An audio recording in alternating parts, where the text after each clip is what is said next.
Because humans are so complex, the discussion of personality brings together a lot of topics from across psychology. Like, how is personality influenced by nature and nurture? How much does behavior reveal about our personalities? How much does personality vary across certain situations? In an attempt to answer these questions and more in the past century, psychologists have studied personality based on four different general approaches. In this unit, we're going to learn more about each approach to personality. Sigmund Freud was a physician who developed many ideas about personality by observing his patients. Freud came to believe that many of their problems were caused by psychological rather than physical factors. From his clinical work, Freud developed his psychodynamic theory of personality. The central idea of this theory is that unconscious forces like wishes, desires, and hidden memories determine our behavior and influence our personality. Now, many of Freud's ideas are controversial and not well supported by scientific research, but his theories had an enormous influence over psychological thinking for much of its early history. For Freud, the powerful forces that drive behavior often conflict with each other. He also emphasized that people are typically unaware of those forces or their conflicts. For instance, you might unknowingly want to steal an object that you desire. That impulse would conflict with your implicit knowledge that you could get in trouble for the theft or that society considers theft a crime. Freud believed that conscious awareness is only a small fraction of mental activity. That is, according to the psychodynamic theory, conscious awareness represents the proverbial tip of the iceberg, and most mental processes happen under the surface. According to this model, the conscious level of your mental activity consists of the thoughts that you're aware of. The pre-conscious level consists of content that is not currently in your awareness, but that could be brought to your awareness. This level is roughly related to long-term memory. The unconscious level contains material that the mind cannot easily retrieve. These hidden memories, wishes, desires, and motives are often in conflict, and the conflicts between them produce anxiety or other psychological discomfort. To protect you from this distress, these forces and their conflicts are kept hidden from awareness.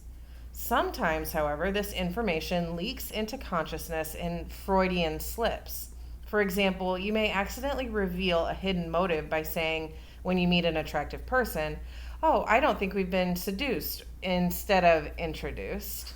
Freud said these slips were not accidents. Instead, they offered a glimpse into unconscious conflicts that determine behavior. Freud also proposed a model of how personality is organized. In this model, personality consists of three interacting structures, and these structures vary in their access to consciousness. The first structure, the id, exists at the most basic level, completely submerged in the unconscious. The id operates according to the pleasure principle, which pushes you to seek pleasure and avoid pain. Freud called the force that drives the pleasure principle the libido. Although today the term libido has a specifically sexual connotation, Freud used it to refer more generally to the energy that promotes pleasure seeking. In other words, the libido acts on impulses and desires. The id is like an infant, crying to be fed whenever hungry, held whenever anxious. The second structure, the superego, acts as a brake on the id. Largely existing in the unconscious, the superego develops in childhood and is the internalization of parental and societal standards of behavior. It is a rigid structure of morality or conscience. The third structure, the ego, mediates between the id and the superego. That is, the ego tries to satisfy the wishes of the id while being responsive to the rules of the superego. The ego operates according to the reality principle, which involves rational thought and problem solving. According to the psychodynamic theory, unique interactions of the id, superego, and ego produce individual differences in personality. Conflicts between the id and the superego lead to anxiety. The ego then copes with this anxiety through various defense mechanisms. Defense mechanisms are unconscious mental strategies that the mind uses to protect itself from distress or to protect our self-esteem. For instance, according to the psychodynamic theory, you may rationalize your behavior by blaming the situation. Maybe you tell your parents that you didn't call them because you were too busy studying for an exam. Finding good excuses keeps you from feeling bad and can also prevent others from feeling annoyed at you. Other defense mechanisms are denial, repression, projection, reaction formation, displacement, and sublimation. I'm going to give you a definition and example of each.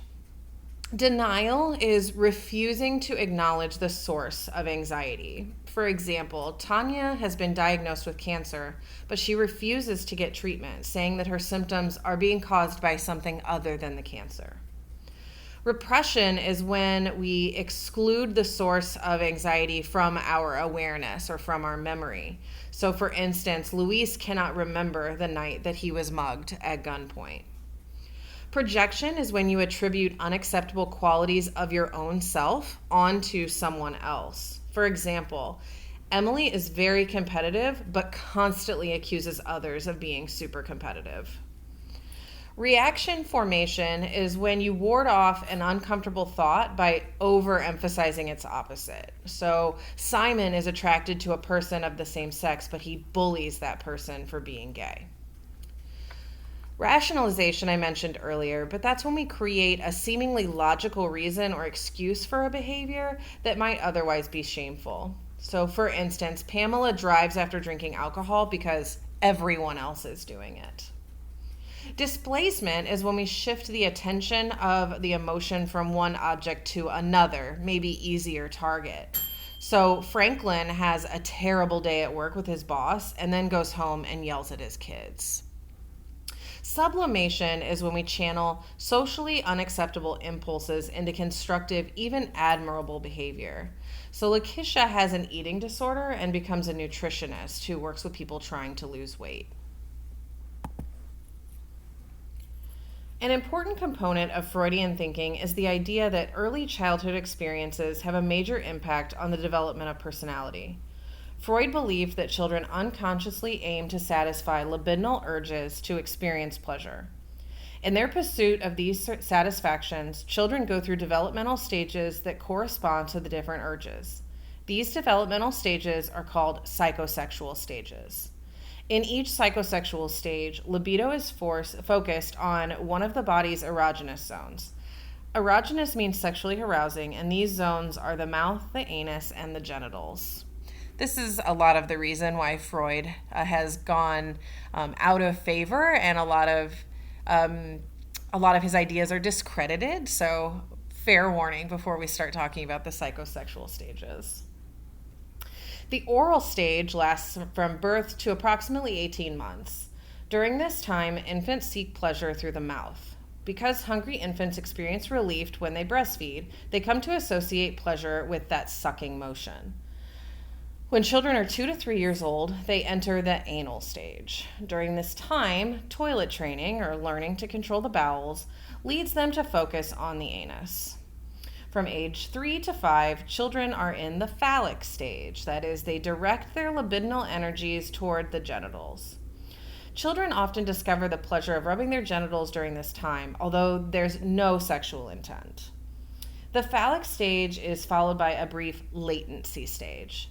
During this time, children suppress any libidinal urges or channel them into doing schoolwork or building friendships. Finally, according to Freud, in the genital stage, adolescents and adults attain mature attitudes about sexuality and adulthood. They center their libidinal urges on the capacities to reproduce and to contribute to society. One of the most controversial Freudian theories applies to children in the phallic stage. According to Freud, children desire an exclusive relationship with the opposite sex parent. For this reason, children consider the same-sex parent a rival. As a result, they develop hostility towards that parent. In boys, this phenomenon is known as the Oedipus complex. The complex is named after the ancient Greek character Oedipus, who unknowingly killed his father and married his mother. Freud believed that children develop unconscious wishes to kill their same-sex parent so they can claim the other parent. He suggested that children resolve this conflict by repressing their desires for the opposite sex parent and identifying with the same sex parent. That is, they take on many of that parent's values and beliefs. This theory is applied mostly to boys. Freud's theory for girls was much more complex and even less convincing. But there's little research to support either of these theories. According to Freud, progression through these psychosexual stages profoundly affects personality. For example, when someone becomes fixated or stuck at a stage during which they receive excessive parental restriction or indulgence. Those fixated at the oral stage may develop oral personalities. They seek pleasure through the mouth, like smoking. They're also excessively needy. Those fixated at the anal stage may have anal retentive personalities. They're stubborn, highly regulated, highly organized.